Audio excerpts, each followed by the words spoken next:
A group in Silver Bay is focusing on brain health this week, and a group in Iron River is gearing up for a community barbecue.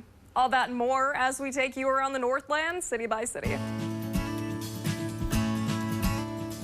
First, we'll stop in Duluth, where MnDOT started construction on Highway 2 today. That work is between Midway Road and Highway 194. The project will resurface over 8 miles of Highway 2. During that time, traffic will be detoured on Highway 194 to Midway Road. Businesses and residences can access the area through side roads. The detour is expected to be in place through mid-September.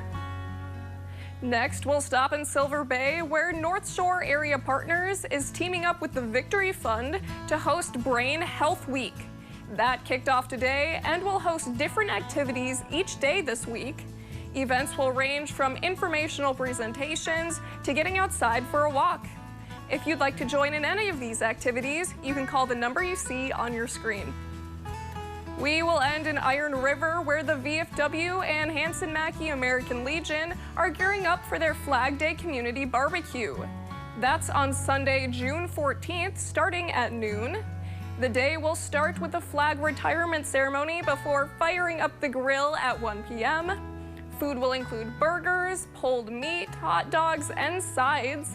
The night will round out with live music and dancing. We'll have more information on northernnewsnow.com. And if there is something going on in your neighborhood that you think we should know about, send us an email and it might be featured as we take you around the Northland, city by city. In the studio, Anna Olfelt, Northern News Now.